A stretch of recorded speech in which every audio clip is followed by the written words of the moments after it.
أعوذ بالله من الشيطان الرجيم.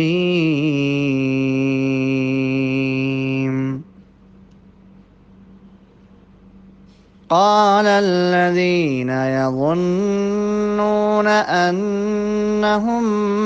ملاقو الله من فئة قليلة غلبت كم من فئة قليلة غلبت فئة كثيرة بإذن الله والله مع الصابرين.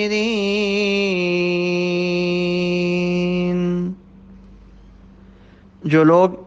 یہ سمجھتے تھے کہ انہیں ایک دن اللہ سے ملنا ہے تو انہوں نے کہا بارہا ایسا ہوا ہے کہ ایک قلیل گروہ اللہ کے اذن سے ایک بڑے گروہ پر غالب آ گیا ہے. اللہ صبر کرنے والوں کا ساتھی ہے. نحمده ونصلي على رسوله الكريم اما بعد اعوذ بالله من الشيطان الرجيم بسم الله الرحمن الرحيم. كم من فئة قليلة غلبت فئة كثيرة بإذن الله والله مع الصابرين. محترم سامعین اور ناظرین کرام، السلام علیکم ورحمۃ اللہ وبرکاتہ. فلسطین،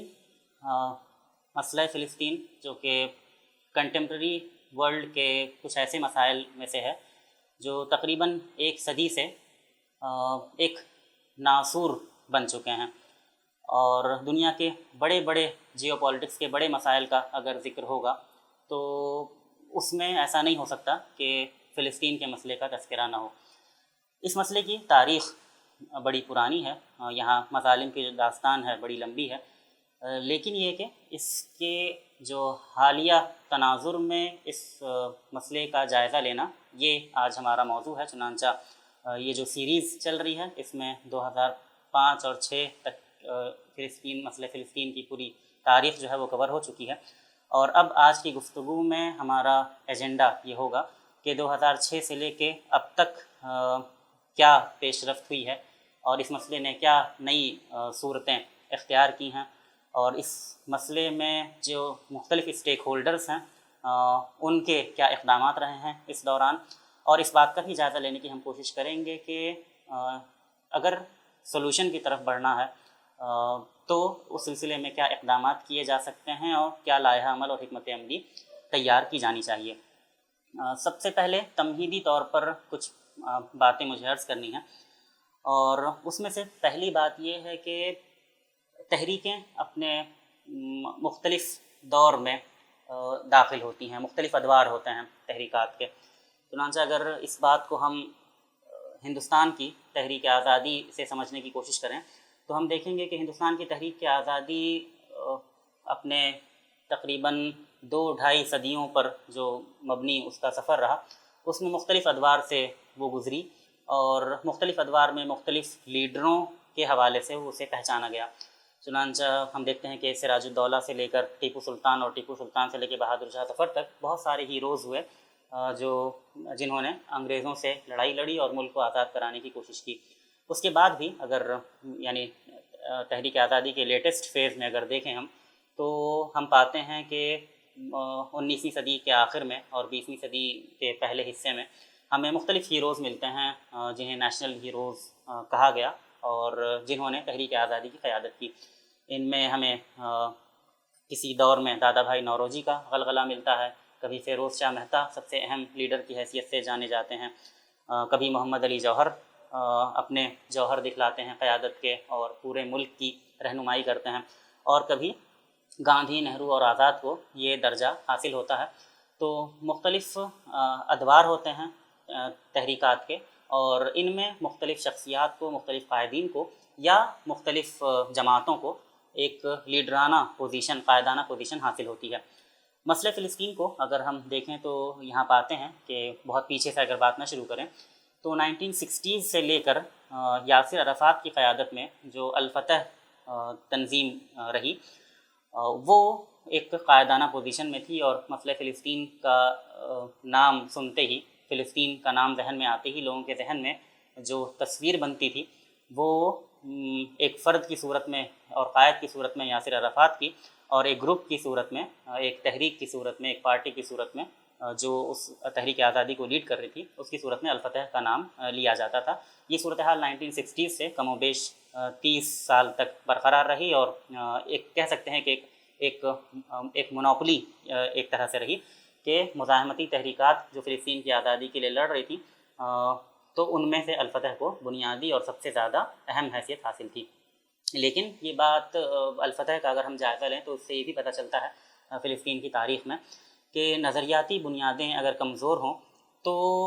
لغزش آ ہی جاتی ہے، لہٰذا استقامت کے لیے جہاں ایمان شرط ہے وہیں فکری، شعوری اور نظریاتی پختگی بھی ناگزیر ہے۔ یہ جو الفتح کی بنیادی حیثیت تھی ایک مزاحمتی تحریک کے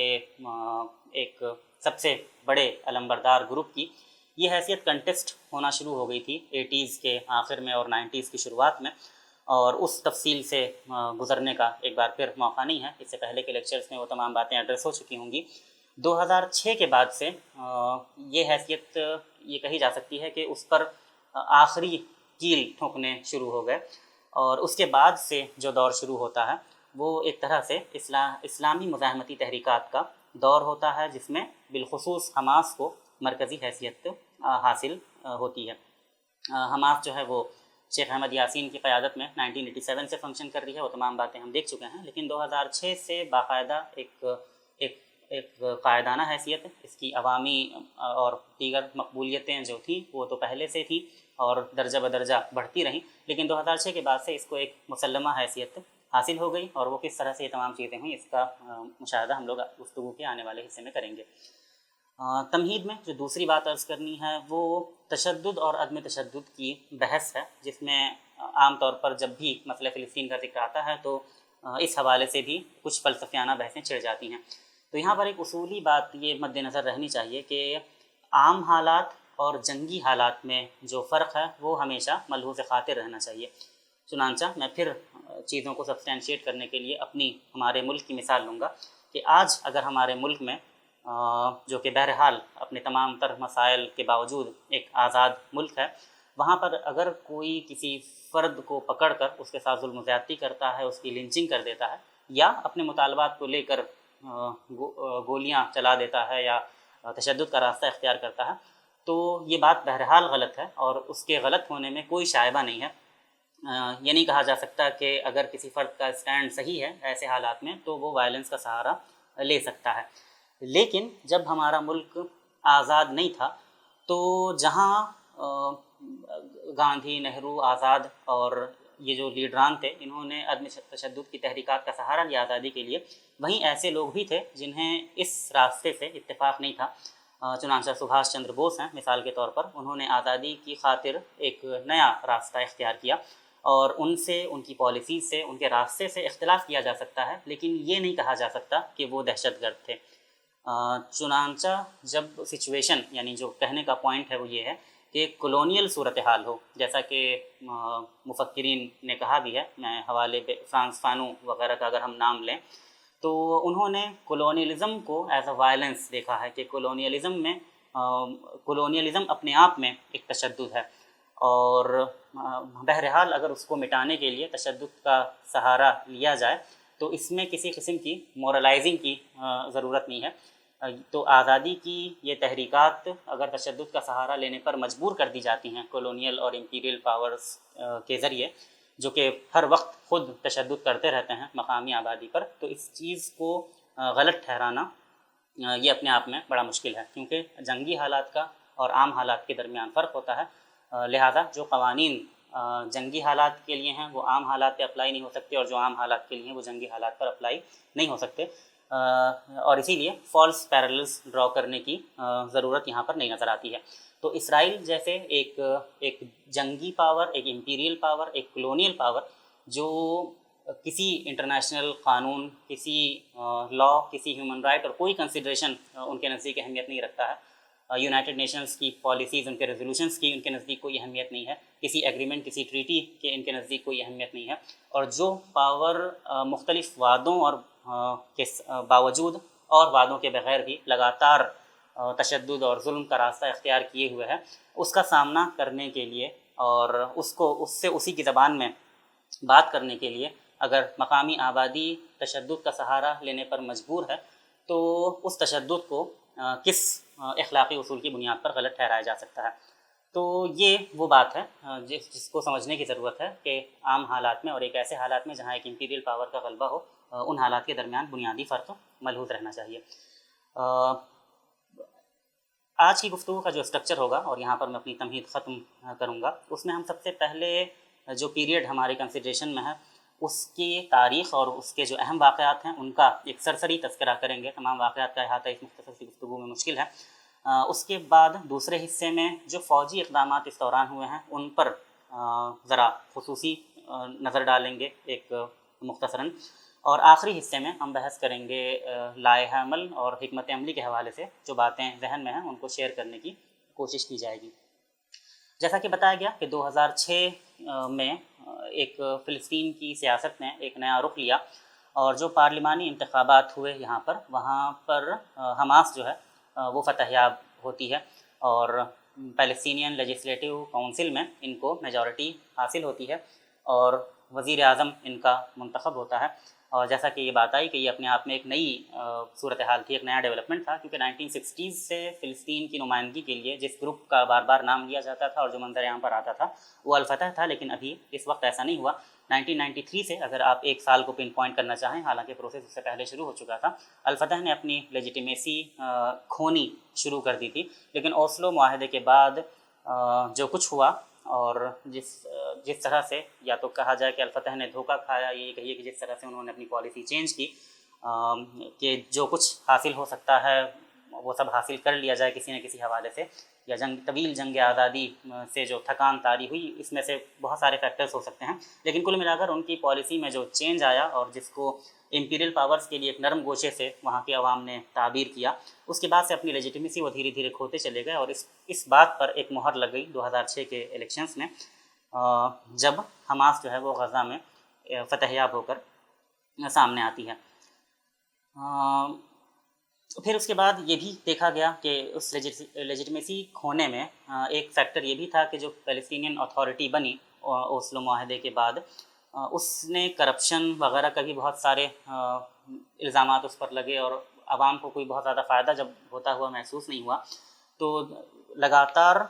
ان کی پاپولیرٹی اور قبولیت گھٹتی رہی، اور دوسری طرف اسلامی مزاحمتی جو تحریکات تھیں ان کی بڑھتی رہی۔ دوسری انتفاضہ سے یہ چیز ذرا زیادہ محسوس کی جانے لگی، اور اس چیز پر ایک مہر لگ گئی 2006 کے انتخابات میں کامیابی کے ذریعے۔ یہ کامیابی ایسا نہیں کہا جا سکتا کہ بہت ان ایکسپیکٹڈ تھی، جو لوگ فلسطین کے حالات سے واقف تھے ان کے لیے یہ بہت زیادہ ان ایکسپیکٹڈ بات نہیں تھی، یہاں تک کہ خود الفتح کے جو ذمہ داران تھے، جو قائدین تھے، یہاں تک کہ جو صدر تھے وہاں محمود عباس، وہ بھی اس فراق میں تھے کہ انتخابات ٹال دیے جائیں، لیکن جو سپر پاورز تھے ان کا یہ خیال تھا کہ جو فتح ہے اسی کی فتح ہونے والی ہے، اور کچھ اسٹڈیز بھی اس طرح کی سامنے آئیں، اوپینین پولس اور دیگر چیزیں، جس میں یہ پریڈکشن تھا اس بات کا کہ الفتح ہمیشہ کی طرف فتح یاب ہوگی، لیکن اس کے بعد انہیں مایوسی ہاتھ لگی، اور 132 سیٹوں میں سے 74 سیٹیں حاصل کر کے حماس نے اکثریت حاصل کی، اور فتح کو 45 سیٹیں ہی ملیں اور 4 آزاد امیدوار، اور اس طرح کا پورا منظرنامہ وہاں پر سامنے آیا۔ اسماعیل ہانیہ وزیر اعظم بنے، اور حماس کی جو پہلی ترجیح تھی جیتنے کے بعد وہ ایک نیشنل یونٹی گورنمنٹ بنانے کی تھی، جس میں تمام فریق اور تمام اسٹیک ہولڈرز جو فلسطین کے ہیں فتح سمیت ان سب کی شمولیت ہوتی اس حکومت میں۔ ایک نیشنل کنسنسس گورنمنٹ جس کو کہتے ہیں وہ بنانا چاہتے تھے، لیکن الفتح نے اس حکومت میں شامل ہونے سے انکار کر دیا، اور ان کو اپنی ہی حکومت بنانی پڑی۔ تو یہ جو سیاسی اتھل پتھل ہوئی وہاں پر، اس کے بہت زیادہ عجیب و غریب قسم کے اثرات اس کے ظاہر ہوئے، اور اسرائیل نے، نہ صرف اسرائیل نے بلکہ پورے مغرب نے ایسا محسوس ہوا کہ غزہ کا بائیکاٹ سا کر دیا ہے۔ تو ایک جو سیج والی کیفیت ہے، محاصرے والی کیفیت ہے، یہ اسی وقت سے شروع ہوئی۔ اسرائیل نے بھی جو فنڈز تھے، لیجٹمیٹ فنڈز تھے، وہ دینے سے انکار کر دیا، بین الاقوامی طور پر بھی ایک بلاکیڈ شروع ہو گیا، اور یہ تمام چیزیں اس ڈائریکشن میں تھیں کہ حکومت کے بننے کے بعد عوام میں اتنی بے اطمینانی پھیلائی جائے کہ یہ عوام جو ہیں وہ حکومت سے دل برداشتہ ہو جائیں اور حکومت گر جائے۔ تو امریکہ ہو یا ای یو ہو، سب نے سفارتی تعلقات جو ہیں اپنے معطل کر دیے، معاشی مدد بند کر دی، اور جو شرائط تھیں یعنی ان سب چیزوں کے اوپن ہونے کی، وہ کچھ اس طرح سے تھیں کہ اسرائیل کو تسلیم کر لیا جائے اور تشدد سے اس طرح سے دستبردار ہو جایا جائے جس طرح فتح جو ہے وہ اوسلو کے بعد دستبردار ہو گیا تھا، اپنے ہتھیار حوالے کر دیے جائیں اور تمام پرانے معاہدات کو جو کیے گئے ہیں ان کو تسلیم کر لیا جائے۔ تو یہ تمام چیزیں تھیں جس کو ماننا حماس کے لیے ممکن نہیں تھا، اور اسی لیے یہ سلسلہ بڑھتا چلا گیا۔ اس بائیکاٹ سے جو اکنامک، سوشل اور پولیٹیکل مختلف قسم کی نوعیتیں تھیں اس کی، اس کے ساتھ ساتھ کچھ عملی چیلنجز بھی تھے۔ عربوں کی طرف سے بھی جو سپورٹ ملنا چاہیے تھا وہ نہیں مل پا رہا تھا، اور خزانہ جو تھا وہ پہلے سے خالی تھا، اس میں نئے فنڈز نہیں آ رہے تھے، جیسا کہ بتایا گیا کہ کوئی ایڈ اور کوئی اس طرح کی مدد نہیں مل رہی تھی، بلکہ خزانہ نہ صرف یہ کہ خالی تھا بلکہ کہہ سکتے ہیں کہ مائنس میں تھا، 1.77 بلین کے قرضے وہاں پر تھے۔ لیکن ان تمام حالات کا جب استقامت سے مقابلہ کیا گیا تو پھر کچھ راستے بھی بنے، کچھ دنوں بعد کچھ یورپی ممالک جو ہیں وہ مدد کرنے پر آمادہ ہوئے، یہ اس طرح کی کوششیں ہوئیں اور یہ معاملہ چلتا رہا حکومت کو ختم کرنے کی۔ جہاں انڈائریکٹ کوششیں ہوئیں سیج اور اس طرح کے ذریعے، وہاں ڈائریکٹ حملوں کے ذریعے بھی یہ کوشش کی گئی اسرائیل کی جانب سے۔ چنانچہ 2006 ہی وہ موقع ہے جب حزب اللہ کے ساتھ ان کی جنگ ہوئی اسرائیل کی، لیکن اس جنگ میں بھی ان کو کہہ سکتے ہیں کہ ان کے جو مقاصد تھے وہ پورے نہیں ہوئے۔ نومبر میں انہوں نے غزہ پر بھی حملہ کیا، اور اس کے بعد سے ہم دیکھتے ہیں کہ غزہ پر حملہ کرنا یہ ایک روٹین ایکٹیویٹی بن کر رہ گئی ہے اسرائیل کی۔ یہ چیزیں پہلے بھی ہوتی تھیں، لیکن 2006 کے بعد سے ان کی انٹینسٹی جو ہے وہ بالکل ایک الگ نوعیت کی رہتی ہے۔ البتہ ایسا ریسنٹ ہسٹری میں پہلی بار ہو رہا تھا کہ انہیں پے در پہ ناکامیوں کا سامنا کرنا پڑا، ان معنوں میں کہ انہوں نے اپنے لیے جو جنگی مقاصد متعین کیے تھے وہ پورے ہوتے ہوئے نظر نہیں آئے۔ اس کی تفصیل میں انشاءاللہ ہم بعد میں جائیں گے۔ 2007 میں یہ جو مختلف ڈس ایگریمنٹس تھے، انٹرنل ڈس ایگریمنٹ، خصوصاً حماس اور فتح کے درمیان، ان کو سالو کرنے کے لیے ایک اور نیشنل یونٹی گورنمنٹ کی طرف قدم بڑھانے کے لیے ایک مکہ معاہدہ کیا گیا۔ لیکن یہ کہ، اور جیسا کہ ہم آگے دیکھیں گے بھی، کہ اس طرح کے معاہدے بہت ہوئے، لیکن ان کا عملی نفاذ جب ہونے کی نوبت آتی تو یہ معاہدے اپنا فیل ہو جایا کرتے تھے۔ چنانچہ یہ معاہدہ ہونے کو تو ہو گیا، لیکن اس کا بھی کوئی عملی نتیجہ دکھتا ہوا نہیں نظر آیا، اور جون 2007 میں ایک انتہائی افسوسناک ڈیولپمنٹ ہوا، اور وہ ڈیولپمنٹ یہ تھا کہ غزہ کی سڑکوں پر حماس اور فتح جو ہیں وہ آپس میں ان کے کارکن اور جو کیڈر تھے وہ گتھم گتھا ہو گئے۔ اس ایونٹ کو بیٹل آف غازہ کے نام سے بھی یاد کیا جاتا ہے، جانا جاتا ہے۔ لیکن اس کے بعد تقریباً یہ بات طے ہو گئی کہ حماس جو ہے وہ غزہ پر حکومت کرے گا، اور جو مغربی کنارہ ہے، ویسٹ بینک ہے، وہاں پر فتح کی حکومت قائم ہوگی۔ البتہ یہ جو ان فائٹنگ ہے، ایک خطرناک دشمن موجود ہے اور اس کے بعد آپ خود آپس میں لڑائی کر رہے ہیں، یہ فلسطینیوں کی ساکھ کے لیے دھچکا تھا، یہ فتح کی اور حماس کی ساکھ کے لیے دھچکا تھا۔ البتہ اتنا فائدہ ضرور ہوا حماس کو کہ ان کو جو مختلف قسم کی مزاحمتیں تھیں وہ ذرا سا کم ہوئیں، اور یہ ریئلائز ہوا کہ یہ طاقتور اور مضبوط لوگ ہیں جو اپنے آئیڈیالوجی پر، اپنے اسٹینڈ پر قائم ہیں، اور اس کے لیے کوئی بھی قیمت ادا کرنے کے لیے تیار ہیں۔ تو جو 6 مہینے کی لاقانونیت کا دور ایک طرح سے کہہ لیجئے تھا، اس میں سینکڑوں لوگ مارے گئے تھے، اور تقریباً بتایا جاتا ہے کہ 2000 کے قریب لوگ جو تھے وہ گھائل تھے، اور ایک فتنے کا دور تھا۔ تو شاید ان لوگوں نے یہ مناسب سمجھا کہ اس فتنے کو دور کرنے کے لیے اگر وائلنس کا سہارا لیا جائے تو اس میں کوئی مذائقہ نہیں ہے، حالانکہ یہ ایک ایسی چیز ہے کہ یہ ڈیبیٹیبل ہے اپنے آپ میں کہ اس کے فائدے اور نقصانات کیا تھے۔ لیکن کل ملا کر جو منظرنامہ سامنے آیا وہ یہ کہ فلسطین کے اندر فلسطین کی آزادی کی 2 مختلف تحریکیں آپس میں ٹکرائیں، اور اس ٹکراؤ کے نتیجے میں ایک اسٹیل میٹ کی کیفیت پیدا ہوئی، جس میں یہ طے پایا کہ غزہ پر حماس کی حکومت ہوگی، اور جو ویسٹ بینک ہے وہاں پر فتح اپنی پہلے کی طرح حکومت اس کی جاری رہے گی۔ البتہ یہ کہ حماس کے سروائیول کو، اس حکومت کے سروائیول کو مشکل بنانے کی کوشش کی جاتی رہی، یہاں تک کہ اس کی حکومت کو ختم کرنے کی، ڈسمس کر دینے کی، یہ تمام چیزیں، اس طرح کی کوششیں ہوئیں، مختلف انکرجنز، سیج اور ان پر اسٹرائکس اور اس طرح کی تمام چیزیں یہ کی جاتی رہیں۔ البتہ ان مشکل حالات میں جس طرح سے انہوں نے اپنے آپ کو اور عوام کو سنبھالا، اس سے ان کی پاپولیرٹی میں خصوصاً غزہ میں ان کی پاپولیرٹی میں اضافہ ہوا، اور عوامی سپورٹ جو ایسا لگ رہا تھا کہ مختلف مصیبتوں کے چلتے کم ہو جائے گا وہ بڑھتا چلا گیا۔ 2008 میں بھی ایک پہل کی کوشش کی گئی کہ یہ جو دو سیکشنز آپس میں ڈیوائڈ ہو گئے ہیں ان کے درمیان یونٹی پیدا کرنے کی کوشش کی جائے۔ یمن نے اس سے پہلے سعودی عرب نے کیا تھا، اس بار یمن نے مختلف انیشیٹیوز لیے، اور صنع ڈکلیریشن کے نام سے اتحاد اور بات چیت کی طرف کچھ قدم بڑھائے گئے 23 مارچ سن 2008 کو۔ لیکن یہ کہ وہی بات ہے کہ اس کے پریکٹیکل امپلیمنٹیشن کی جہاں تک بات ہوئی وہاں پر کوئی بہت بنیادی قسم کے اسٹیپس نہیں لیے جا سکے۔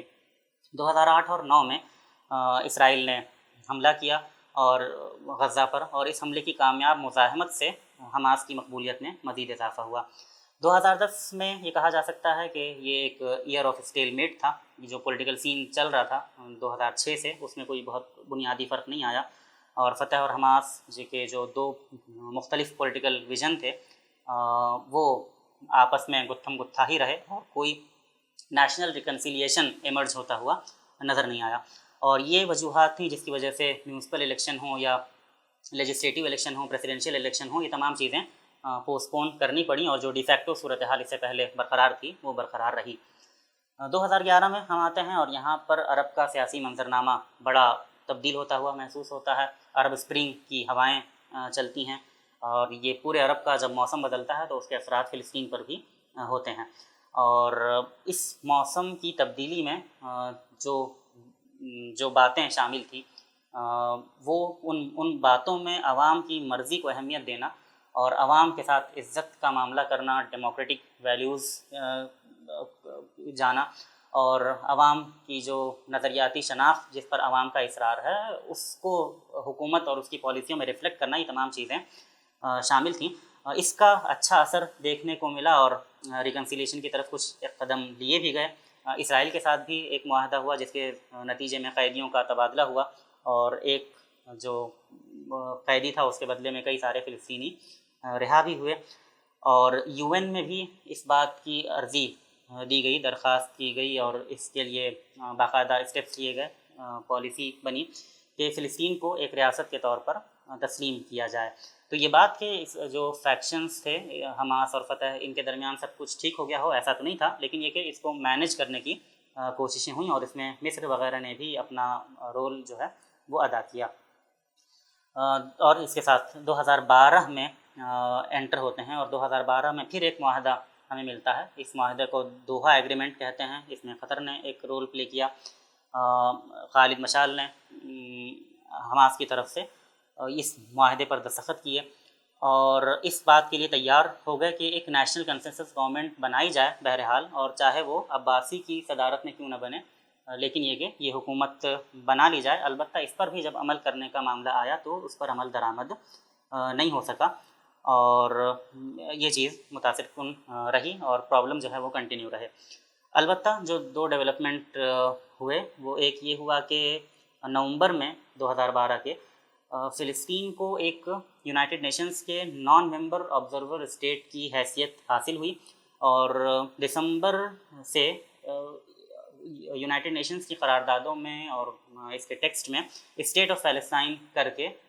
ریفرنس کیا جانے لگا۔ تو یہ ایک اہم ڈپلومیٹک فتح تھی جو حاصل ہوئی۔ 2014 میں بھی کچھ اقدامات لیے گئے آپسی ایگریمنٹ کرنے کے لیے، اور اشاتی ایگریمنٹ ہوا، اور حماس نے جو ہے وہ غزہ کے نظم و نسق کے لیے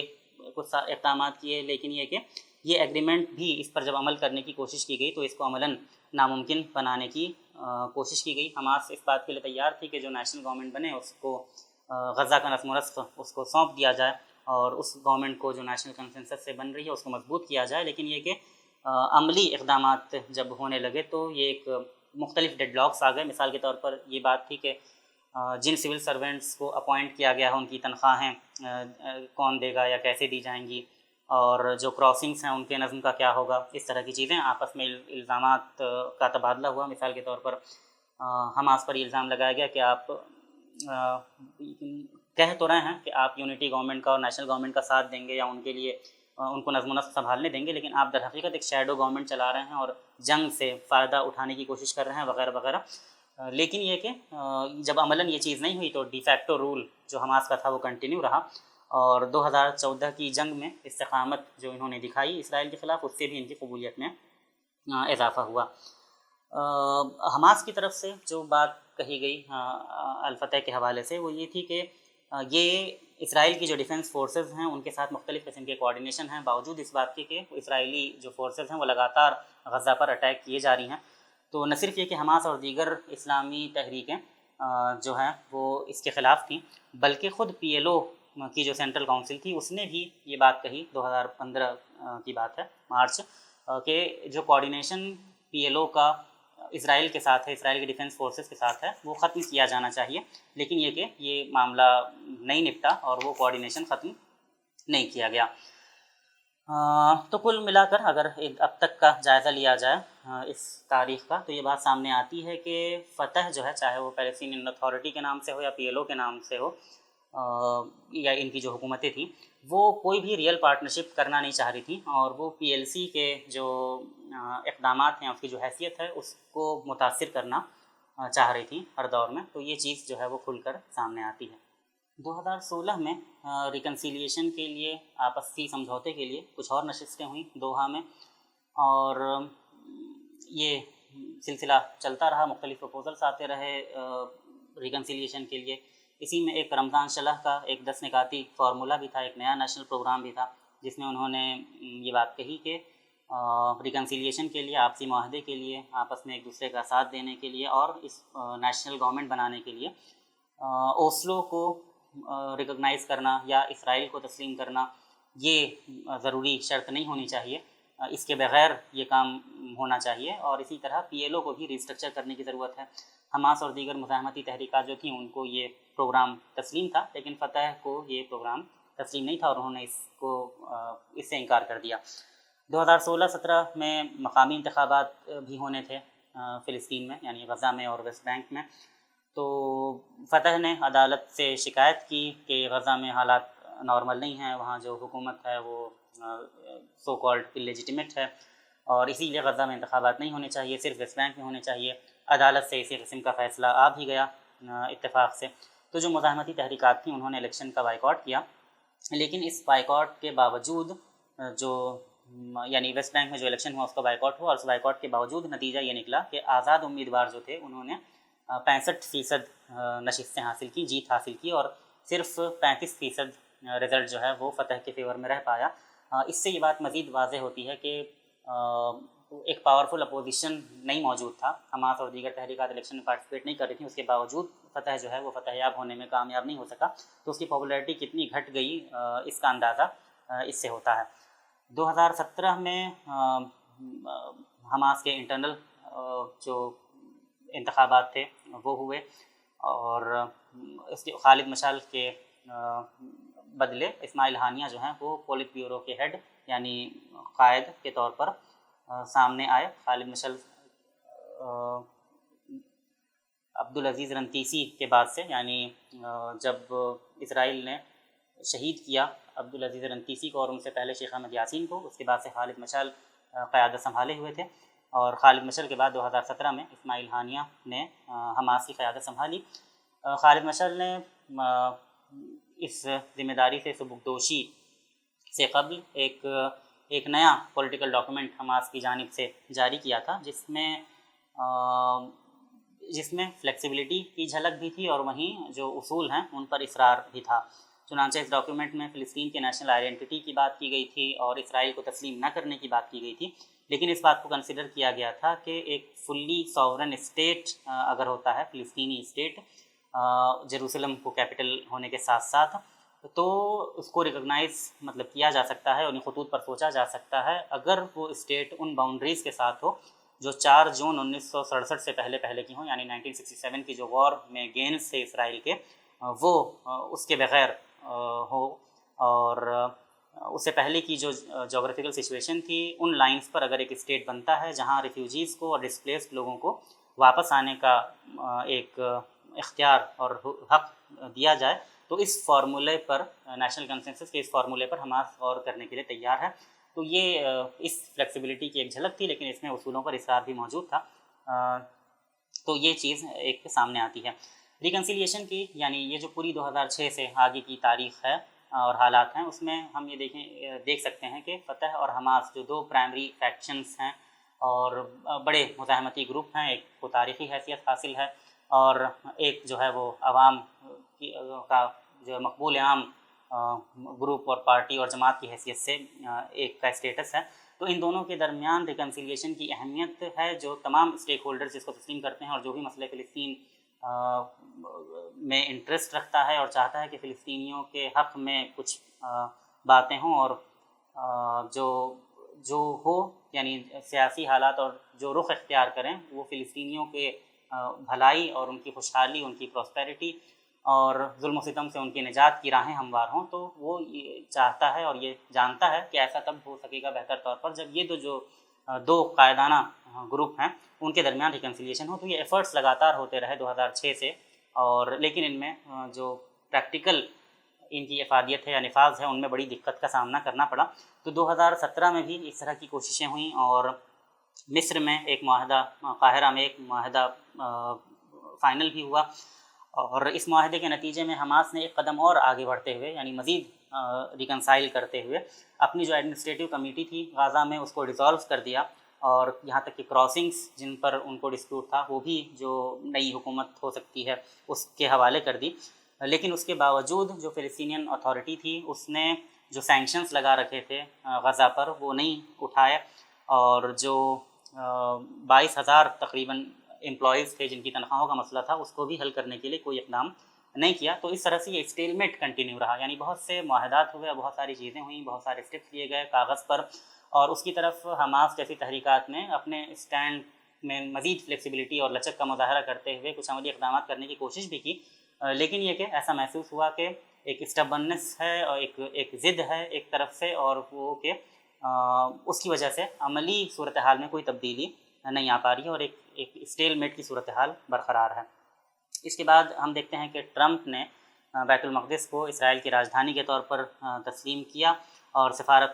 امریکی سفارت خانے کو تل ابیب سے بیت المقدس میں منتقل کر دیا. یہ جو بات تھی اور اس طرح کے اس سے پہلے بھی جو اقدام رہے یعنی اسرائیل کی طرف سے حملے رہے ہوں یا اس طرح کے جو اقدامات ہیں اس سے قومی اتحاد میں مدد ملی. ان اقدامات کو تمام پارٹیز نے ایک ساتھ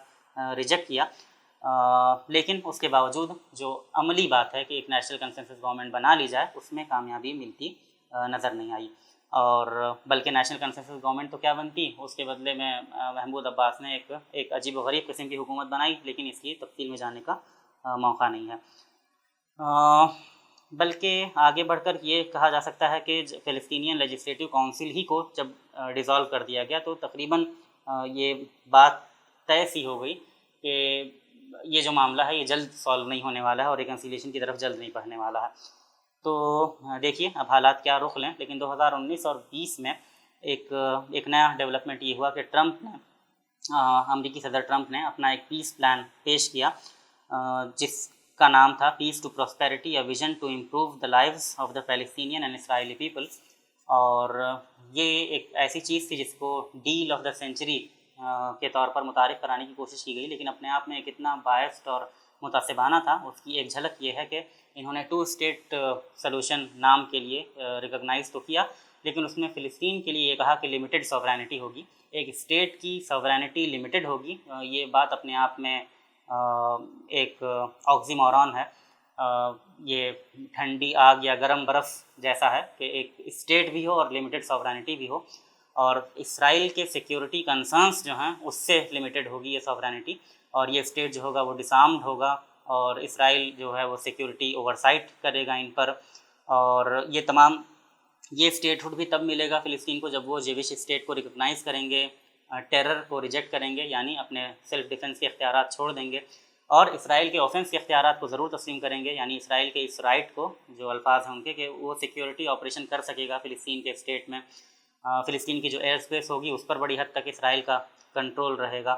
اور فلسطینی جو ریاست بنے گی جیسی بھی کچھ بھی وہ بنے اس کا ایک کام یہ ہوگا کہ وہ فلسطین کی مزاحمت کو کچلنے کی کوشش کرے. یروشلم جو ہو وہ اسرائیل کا کیپٹل ہوگا، اور اسلامی ہولی سائٹس بھی فلسطین کے سوورینٹی میں نہیں رہیں گی بلکہ کوئی دوسرا اسٹرکچر رہے گا جس کے تحت وہ ہوں گی. بارڈرز اسرائیل کے کنٹرول میں ہوں گے اور کسی بھی فلسطینی کو جو ریفیوجی ہو اس کو رائٹ ٹو ریٹرن حاصل نہیں ہوگا. وہ عرب اسٹیٹس کو کوشش کرنی چاہیے کہ وہ اپنے مسلمان بھائیوں کو انٹیگریٹ کریں. البتہ یہودیوں کو اسرائیل میں انٹیگریٹ کیا جا سکے گا. تو فلسطینی جو کہ کہیں کسی اور مقام پر سیٹل ہو چکا ہو اس کو لوٹنے کا، فلسطین میں بسنے کا بھی اختیار نہیں ہوگا. تو یہ تمام باتیں تھیں جو اس ڈیل آف دا سینچری میں سو کالڈ شامل تھیں، اور یہ وہ بات تھی جس کو ریجیکٹ کیا سب نے یونانیمسلی، اور ایک تھیوریٹیکلی ایک اتحاد نظر آیا لیکن عملی طور پر بہت زیادہ اقدامات نہیں لیے جا سکے. محمود عباس نے خود اس کو ڈیل آف دا سینچری کا نام سنتے ہی کہا کہ یہ تو سلیپ آف دا سینچری ہے،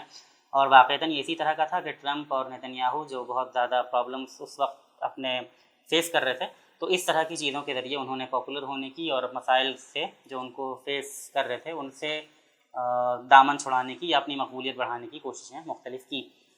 تو یہاں پر گفتگو کے پہلے حصے کو ہم مکمل کرتے ہیں، دوسرے حصے کی طرف بڑھتے ہیں جہاں پر ہمیں فوجی اقدامات پر ذرا خصوصیت سے فوکس کرنا ہے. 2006 سے تاحال جو فوجی اقدامات ہوئے، فوجی اقدامات سے مراد یہ ہے کہ جو وائلنٹ انسیڈنٹس ہوئے بڑے اسرائیل اور فلسطین کے درمیان، تو اس میں اسرائیل کے حملے لگاتار جاری رہے. فلسطین پر ظلم و ستم کی نئی داستانیں رقم کی گئیں. اسرائیل نے شروع سے قتل و غارت گری، دہشت گردی اور قتل عام پر، عوام کے قتل عام پر قائم ہوا تھا. تو اپنی اس جڑ اور بنیاد کو اسرائیل نے مزید مضبوط کیا اور ظلم و ستم کی نئی تاریخیں، نئی داستانیں رقم کی. 2006 کی اگر بات کریں تو جنوری سے جون تک بھی اسرائیل نے متعدد حملے کیے، بموں کا اور میزائلوں کا استعمال کیا. جون 2006 میں یہ دیکھتے ہیں کہ سرنگوں کا استعمال کر کے غزہ کی طرف سے بھی حماس کے کچھ سپاہی گئے اور اسرائیل کی ایک آرمی پوسٹ پر حملہ کیا، ایک فوجی کو گرفتار کیا. لڑائی سنگین رخ اختیار کیا لڑائی نے اور غزہ پر حملہ کیا باقاعدہ اسرائیل نے، اور تقریباً اس جنگ میں 500 فلسطینی شہید ہوئے، 11 اسرائیلی بھی مارے گئے. لیکن ان کا جو وار آبجیکٹیو تھا آپریشن سمر رینز کا، وہ ان کا وار آبجیکٹیو ناکام رہا اور وہ اپنے اس فوجی کو چھڑانے میں بھی ناکام رہے.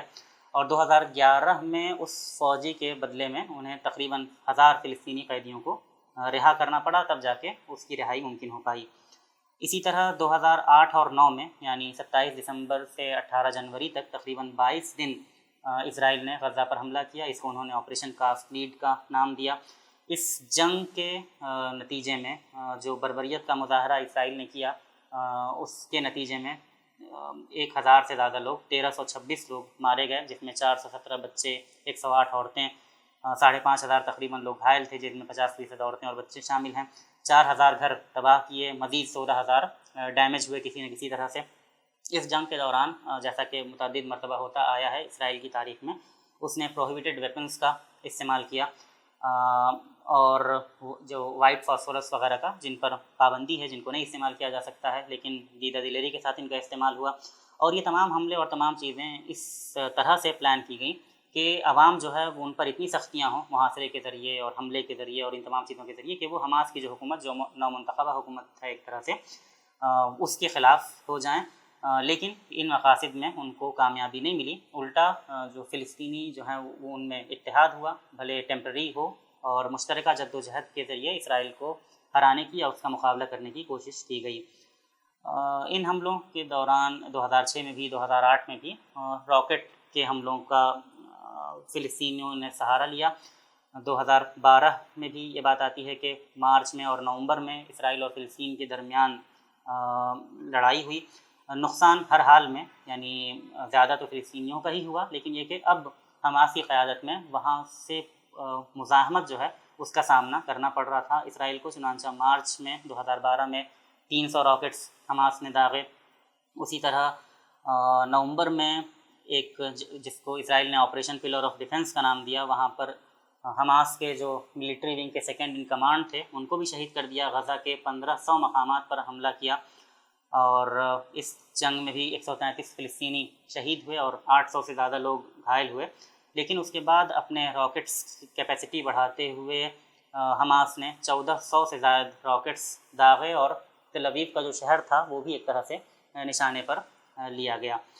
جون سے اگست 2014 کے درمیان بھی ایک طویل کشمکش رہی. فلسطینی اور اسرائیلیوں کے درمیان، اور اسرائیل نے ایئر اسٹرائکس کی مختلف، اور اس کے بعد فوجی اتار دیے، ٹینکوں کی کور میں ٹینک بھی ان کے ساتھ تھے۔ اور اس جنگ میں اگست 3 کو ایک ایسا مرحلہ بھی آیا جب اسرائیل نے، جیسا کہ اکثر ہوتا رہتا تھا، کہ UN اسکول پر بھی انہوں نے بمباری کی، جہاں پر 3000 سے زیادہ ایسے لوگ پناہ گزین تھے جن کا گھر جو ڈسپلیس ہو چکے تھے، جو پناہ وہاں پر انہوں نے لی ہوئی تھی۔ حالانکہ کہا جاتا ہے کہ یہ سب غلطی سے ہوتا ہے، لیکن جتنا پریسیجن ہے اسرائیل کے پاس اس میں ایسی غلطیوں کا امکان کم ہے ملٹری اعتبار سے۔ اور دوسری بات یہ ہے کہ اس اسکول کے پروٹیکٹڈ لوکیشن ہونے کی اطلاع تقریباً 17 بار اسرائیل ڈیفنس فورسز کو دی جا چکی تھی، اور اس کے کوآرڈینیٹس بھی بتائے جا چکے تھے، لیکن ایسا جان بوجھ کے کیا جاتا ہے۔ ظلم جن کی سرشت بن چکا ہو وہ اس طرح کے ظالمانہ اقدامات سے باز نہیں آتے ہیں۔ 2015 اور 16 کے بارے میں جب میں تحقیق کر رہا تھا کہ یہ کیا وائلنس اور کس طرح کی وارداتیں ہوئیں، تو ویکیپیڈیا کے پیج پر اسکرول کرتے کرتے تھک گیا، اتنے سارے جو انسیڈنٹس ہیں وائلنس کے اور ظلم و ستم کے وہ انجام پائے تھے۔ تو تفصیل میں جانے کا موقع نہیں ہے، اتنا کہا جا سکتا ہے کہ 1948 سے، بلکہ اس سے پہلے سے 1918 کے بیلفور ڈکلیریشن کے بعد سے یہودی تحریکات نے، زیادہ صحیح الفاظ میں صہیونی تحریکات نے جو وائلنس کا رخ اختیار کیا اور بڑے پیمانے پر وائلنس شروع کیا، اسی وائلنس کے نتیجے میں، اسی دہشت گردی اور تشدد کے نتیجے میں اسرائیل کا قیام ہوا 1948 میں، اور جس چیز کے ذریعے ان کا قیام ہوا تھا اسی کے بلبوتے پر اس کو برقرار رکھنا اور مینٹین کرنا بھی ممکن تھا، لہٰذا وائلنس، تشدد اور ظلم و ستم کا جو سلسلہ ہے وہ لگاتار جاری رہا، یہاں تک کہ یہ بھی ہم دیکھتے ہیں کہ یہ سلسلہ آج تک جاری ہے۔ 2006 کے بعد اس سلسلے میں مزید انٹینسٹی ہمیں محسوس ہوتی ہے۔ تو یہ چیزیں جاری رہیں، اور ان کی بہت زیادہ تفصیلات میں جائے بغیر جو لیٹسٹ انسیڈنٹ ہے 2021 میں، جس کے ہم سب گواہ ہیں، وہ انسیڈنٹ ہوتا ہے، اور وہ انسیڈنٹ اس بات پر ہوتا ہے کہ وہاں کا جو ایک محلہ ہے شیخ جراح، وہاں سے لوگوں کو ان کے گھروں سے بے دخل کیے جانے کی کارروائی جو چلتی رہتی ہے مختلف موقعوں سے، وہ کارروائی ہوئی، اور اس کارروائی پر احتجاجات ہوئے۔ اس احتجاجات کے بعد اسرائیل نے اور اسرائیل کی جو فوجیں ہیں انہوں نے مسجد اقصیٰ میں حملہ کر دیا، اور وہاں کے نمازیوں پر حملہ کر دیا۔ رمضان کے مہینے میں ٹیئر گیس، ربر بلیٹس اور اسٹن گرینیڈس کے ساتھ یہ حملہ ہوا۔ حماس کی طرف سے ان کو الٹیمیٹم دیا گیا کہ اگر ایک فلاں تاریخ تک، فلاں وقت تک جو ہے اپنی فوجیں مسجد اقصیٰ سے نہیں ہٹا لی جاتی ہیں اور شیخ جراح کو اس کے حال پر نہیں چھوڑ دیا جاتا ہے، تو اس کا سامنا کرنا ہوگا کانسیکوینسز کا۔ تو یہ لڑائی جو ہے وہ اس طرح سے چھڑ گئی، اور مختلف راکٹس وغیرہ حماس نے داغے، جواب میں اسرائیل نے بھی اپنی جو ظلم و ستم کی کارروائی تھی اس کو مزید آگے بڑھایا اس کا، اور 1000 تقریباً مقامات پر انہوں نے ہوائی بمباری کی، 94 عمارتوں کو، یا اسٹیٹسٹکس اور بھی آئیں گی اس سلسلے میں، ان کو تباہ کر دیا۔ ان میں 40 اسکول، 4 اسپتال وغیرہ شامل ہیں، 461 ہاؤسنگ اور کمرشل یونٹس تباہ ہو گئیں۔ ریفیوجی کیمپس پر بھی حملہ ہوا۔ اس میں سے اس حملے کو ذرا خاص توجہ ملی جس میں الجلا ہائی رائز، جہاں پر میڈیا کے دفاتر تھے، الجزیرہ کے اور ایسوسیٹڈ پریس وغیرہ کے، ان پر جو حملہ کیا گیا اور ان کو تباہ کیا گیا۔ ان حملوں کے نتیجے میں 250 سے زائد فلسطینی شہید ہوئے، جن میں 66 بچے اور 39 عورتیں شامل ہیں، تقریباً 2000 لوگ گھائل ہوئے، اور 72,000 کے قریب لوگ ڈسپلیسڈ ہوئے۔ اس بار 4000 سے زائد راکٹس حماس نے داغے، جن کا ڈیمیج جو ہے وہ اصل موضوع بحث نہیں ہے کہ اس سے کتنا نقصان پہنچ رہا ہے، بلکہ اس کے مادی سے زیادہ جو سائیکولوجیکل ایفیکٹس ہیں وہ ہوئے، اور ان کا جو سسٹم تھا اسرائیل کا military defence system Iron Dome, اس کی جو کیپیسٹی ہے اس کو بہت زیادہ چیلنج ہوا اس پر، اور بہت زیادہ پرابلمس کا ان کو سامنا کرنا پڑا، جس کے نتیجے میں اسرائیل جو ہے اس نے ایئر، لینڈ اور سی اسٹرائکس، مطلب 1500 اسٹرائکس اس طرح کی کیں اور حملے کیے۔ تو معاشی سے لے کے ملٹری نقصانات تک اسرائیل نے اس جنگ میں اٹھائے، اور یہ جنگ جو ہے انہی تمام وجہ سے اسرائیل میں مختلف سیاسی تبدیلیوں کا پیش خیمہ ثابت ہوئی۔ بلکہ زیادہ بہتر انالیسس میں، حالانکہ بات اتنی کنٹمپریری ہے کہ بہت پہلے ہو جائے گا کہنا اور نتیجہ نکالنا کچھ، لیکن یہ انالیسس بھی سامنے آیا کہ اسرائیل میں جو سیاسی مختلف داؤ پیچ کھیلے جا رہے تھے انہی میں سے ایک داؤ پیچ یہ تھا کہ جنگ کے ذریعے اپنی مقبولیت بڑھا لی جائے، لیکن نتنیاہو کو یہ جو داؤ ہے وہ مہنگا پڑ گیا، اور جو نقصان ہوا نفسیاتی طور پر، اور جو ایک ساکھ کا نقصان ہے عوامی ساکھ کا، اور یورپ اور امریکہ کی پبلک اوپینین کا جو نقصان ان کو اٹھانا پڑا، اس کے ذریعے اس کے جو منصوبے تھے وہ الٹا پڑ گئے اور اسرائیل میں سیاسی تبدیلی آ کر رہی۔ تو ان یہ جو جنگیں ہیں یہ لگاتار جاری رہیں اور ہر دور میں جاری رہی ہیں۔ فلسطین اسرائیل کے ناجائز قیام سے لے کے آج تک مختلف قسم کے مظالم کا سلسلہ جاری رہا ہے، اور مزاحمتی تحریکوں کا بھی سلسلہ جاری رہا ہے۔ البتہ اگر حماس کی بات کریں تو ہم دیکھیں گے کہ انہوں نے لگاتار اپنی تکنیکی مہارت کو ڈیولپ کیا ہے، اور اپنی تکنیکی مہارت کو ڈیولپ کرنے کا یہ جو سلسلہ ہے یہ لگاتار جاری ہے۔ چنانچہ جب ہم دیکھتے ہیں کہ راکٹ کے حملے شروع ہوئے تھے پہلے، تو ابتداً جو راکٹس تھے وہ بالکل اس قسم کے تھے کہ 1-2 کلومیٹر کی رینج ہے ان کی، لیکن اس کے بعد سے لگاتار یہ رینج بڑھتی رہی۔ قسام راکٹس جو ہیں وہ 6 سے 20 کلومیٹر کی رینج ان کی رہتی ہے۔ القدس جو راکٹ ہیں وہ 16 سے 30 کلومیٹر کی رینج ہے، اور اس طرح کے 55 کلومیٹر کی رینج اور طویل رینج کے جو راکٹس ہیں، الفجر ہے، R160 ہے، M302 ہے، الیاز راکٹ، اور اس طرح کے بہت سارے راکٹس ہیں جو تقریباً 250 کلومیٹر تک مار کرنے کی صلاحیت جن کی ہے۔ خیبر راکٹس، اس طرح کے بہت سارے راکٹس ہیں۔ تو انہوں نے ٹیکنالوجی کے معاملے میں مختلف ممالک کی مدد لی ہے۔ ان میں چونکہ معاملہ ملٹری کا ہے لہذا کوئی بات بہت وثوق سے نہیں کہی جا سکتی ہے، لیکن جو باتیں اویلیبل ہیں ان میں رشیا، ایران، ترکی، تھائی لینڈ اور نہ جانے کتنے ممالک کا نام آتا ہے جہاں سے مختلف ٹیکنالوجیز، چائنا کا نام بھی اس میں شامل ہے، مختلف ٹیکنالوجیز جہاں سے حاصل کرنے کی کوشش کی گئی، اور اس پر ڈومیسٹک طور پر ورک بھی ہوا، اور ایک طرح کی سیلف سفیشنسی کو حاصل کرنے کی کوشش بھی کی گئی۔ یہ باتیں بھی آتی ہیں کہ ان کے پاس گائیڈڈ اینٹی ٹینک میزائل بھی ہے، زمین سے زمین تک مار کرنے والے جو راکٹس ہیں یہ تو اچھی خاصی تعداد میں ہیں، اور جن کا اسرائیل کو وقتاً فوقتاً سامنا کرنا پڑتا ہے۔ تو اس سے یہ بات سامنے آتی ہے کہ حالات چاہے کیسے بھی ہوں، لیکن اگر کوشش کی جائے اس حوالے سے تو آگے بڑھا جا سکتا ہے، ٹیکنالوجی کے میدان میں سیلف سفیشینٹ اور خود کفیل ہوا جا سکتا ہے، اور بڑے سے بڑے دشمن کو چیلنج کیا جا سکتا ہے۔ تو حماس کی تحریک نے یہ بات ثابت کی ہے کہ بڑے سے بڑے دشمن کو بھی چیلنج کرنا ممکن ہے، اور اسباب کو جہاں تک ہو سکے اگر اختیار کرنے کی کوشش کی جائے تو کسی بھی دشمن کے دانت کھٹے کیے جا سکتے ہیں۔ یہاں سے ہم اپنی گفتگو کے تیسرے اور آخری حصے میں انٹر کرتے ہیں، جہاں ہمیں اس بات سے بحث کرنی ہے کہ حالات کو اگر تبدیل ہونا ہے، مثبت رخ اختیار کرنا ہے، ظلم و ستم کو ختم ہونا ہے، اور جو لوگ دہائیوں سے ستائے جا رہے ہیں، اپنے گھروں سے نکالے جا رہے ہیں، جن پر ظلم و ستم ہو رہا ہے، اس ظلم و ستم کو ختم ہو کر انہیں ایک بار پھر آزادی اور خوشحالی میسر آنی ہے، تو اس سلسلے میں کیا کیا جا سکتا ہے۔ اس حوالے سے فلسطینیوں کو جو کرنا ہے وہ کر رہے ہیں، اور وہ اپنے حالات سے زیادہ بہتر واقف ہیں، تو مشورے میں ان کے لیے کوئی مشورہ نہیں ہے، لیکن جو مسلم ریاستیں ہیں ان کے لیے بھی کچھ مشورے ہیں، اور افراد کیا کر سکتے ہیں ان کے ضمن میں بھی کچھ باتیں عرض کرنی ہیں۔ مسلم ریاستوں کے لیے یہ ضروری ہے کہ وہ مختلف سپر پاورز کا جو دامن انہوں نے تھاما ہوا ہے اس سے اپنے آپ کو آزاد کریں وہ، اور یہ ضروری ہے کہ وہ اپنی عوام کے جو ایسپیریشنز ہیں ان کو ریسپیکٹ کریں، اور جو اصول اور حق پسندی کی بات ہے اس کو تھامنے کی کوشش کریں۔ اگر وہاں ان تمام چیزوں کا خلاصہ یہ کہا جا سکتا ہے کہ وہاں پر اگر ڈیموکریسی فروغ پائے اور اسلامی اصولوں پر مبنی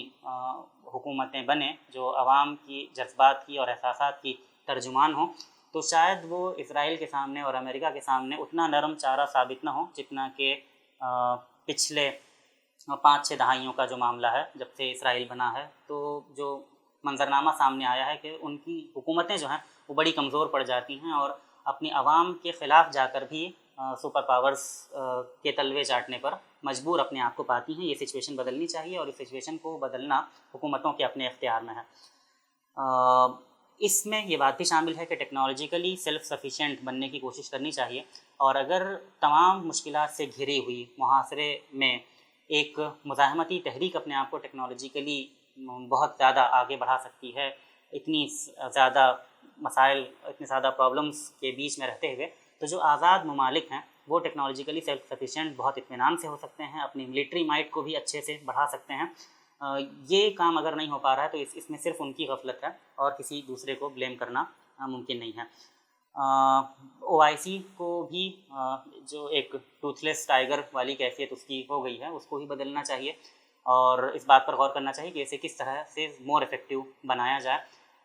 OIC کو ملٹری الائنس بنایا جائے یا اس کے اکنامک سینکشنز وغیرہ کو کس طریقے سے یوز کیا جائے کہ اس کی باتوں میں ایک بار پھر اثر پیدا ہو، یہ ضروری ہے، ورنہ یہ صرف ایک ایسے فورم کی حیثیت اس کی ہو گئی ہے جہاں پر بیٹھ کر کنڈیم کر دیا جاتا ہے چیزوں کو اور بس اس کو کافی سمجھا جاتا ہے۔ یہ چیز بدلنی چاہیے۔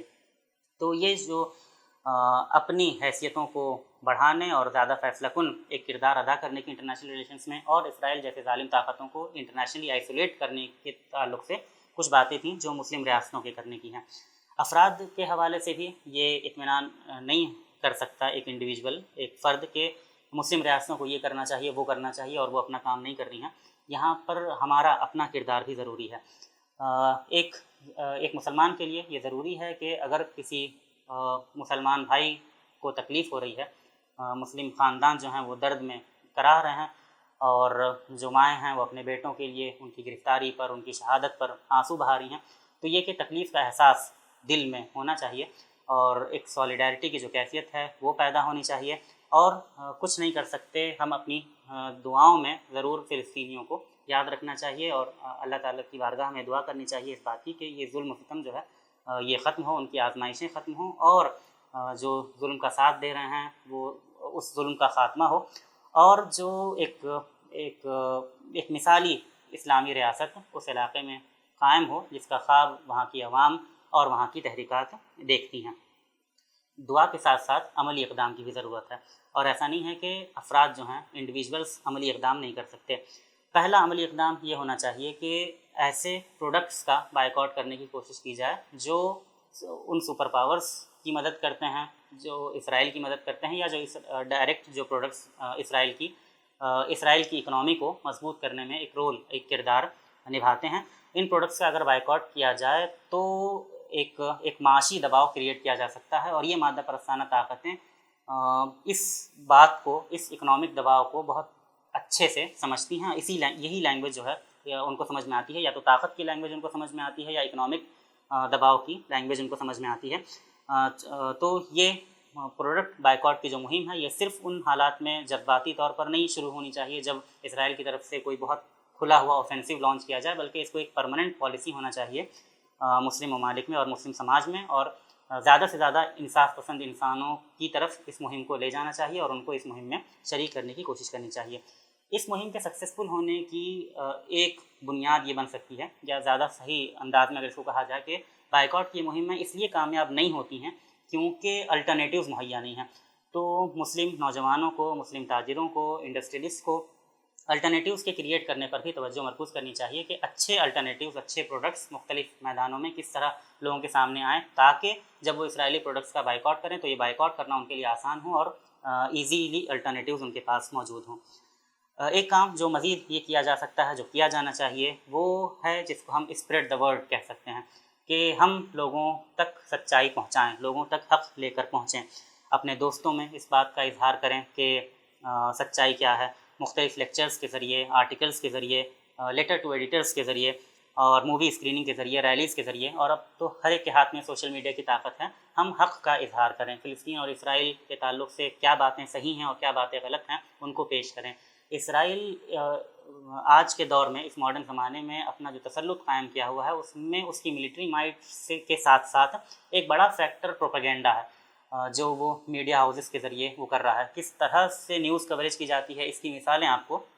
مل جائیں گی نیو یارک ٹائمز میں اور دیگر جگہوں پر۔ آپ دیکھیے کہ اسرائیل کے اگریشن کی نیوز کس طرح سے کور کی گئی ہے، فلسطینیوں کے مزاحمت کی خبریں کس طرح سے شائع ہوتی ہیں، تو آپ کو پتہ چلے گا کہ اس پروپیگنڈا کے ذریعے معصوم اذہان کو کس طرح سے متاثر کیا جاتا ہے، اور اس پروپیگنڈے کا ابطال جو ہے وہ ہم میں سے ہر فرد کی ذمہ داری ہے کہ وہ سچائی کو اپنے لیول پر لوگوں کے سامنے پیش کرے۔ اس کے لیے کریٹیوٹی کا، آرٹ کا اور مختلف چیزوں کا سہارا بھی لیا جا سکتا ہے۔ ہمارے اوپر یہ ذمہ داری بھی ہے کہ ہم ایسے پریشر گروپس بنائیں جو ہماری اپنی حکومتوں کو اس بات کے لیے آمادہ کرے کہ وہ اسرائیل اور فلسطین کے معاملے میں حق کا ساتھ دے، اور چاہے ان کو UN میں ووٹ کرنا ہو یا اور بھی کوئی انٹرنیشنل پالیسی اختیار کرنی ہو تو وہ پالیسی جو ہے وہ اسرائیل کے فیور میں جاتی ہوئی نظر نہ آئے، بلکہ اسرائیل کو ہمیشہ حکومتوں کے ذریعے اس بات پر ریمائنڈ کیا جاتا رہے، اس کے غلط اقدامات پر ان پر تنقید کی جاتی رہے۔ یہ کام بھی کیا جا سکتا ہے۔ ہم میں سے جو اہل علم ہیں ان کی یہ ذمہ داری ہے کہ وہ ایسے ریسرچ گروپس اور تھنک ٹینکس ڈیولپ کریں جو جیو پالیٹکس پر اسٹڈی کریں، اسرائیل اور فلسطین کے مسئلے پر تحقیق کریں، اس میں سے جو سچائیاں ہیں ان کو باہر لائیں، اور ساتھ ہی ساتھ اپنے ملک کی جو پالیسی ہونی چاہیے اس ریجن میں پورے ویسٹ ایشیا کے حوالے سے اور فلسطین کے حوالے سے اس پر بھی کام کریں، اور اس حوالے سے اپنی جو حکومتیں ہیں ان کو گائیڈ کرنے کی کوشش کریں، تاکہ جو ظالمانہ طاقتیں ہیں وہ دیگر ممالک اور عواموں کی ہمدردیاں اپنے ساتھ کرنے میں کامیاب نہ ہونے پائیں۔ یہ اور اس کے علاوہ بہت سارے اقدامات ہو سکتے ہیں جو کیے جانے چاہیے۔ ہمیں بس ایسا لگتا ہے کہ فاصلے ہیں اور اسی لیے ہم کچھ نہیں کر سکتے ہیں، لیکن یہ کہ اگر ہم چاہیں اور ہم سوچیں اور فکر مند ہوں تو کرنے کو بہت سارے کام کیے جا سکتے ہیں۔ ہم دیکھتے ہیں کہ خود ہندوستان میں بیداری کا عالم یہ تھا۔ اللہ تعالیٰ سے دعا ہے کہ فلسطین کی آزادی کی جدوجہد میں جو لوگ شامل ہیں وہ اپنے مقاصد میں کامیاب ہوں، ظلم کا خاتمہ ہو، ظالم طاقتیں اپنے انجام کو پہنچیں، اہل حق غالب ہوں، اور عدل و قسط پر مبنی ایک مثالی اسلامی نظام قائم ہو، اور اس صالح تبدیلی کے آنے میں ہماری دعاؤں اور عملی اقدامات کا بھی ایک حصہ ہو۔ وآخر دعوانا ان الحمد للہ رب العالمین۔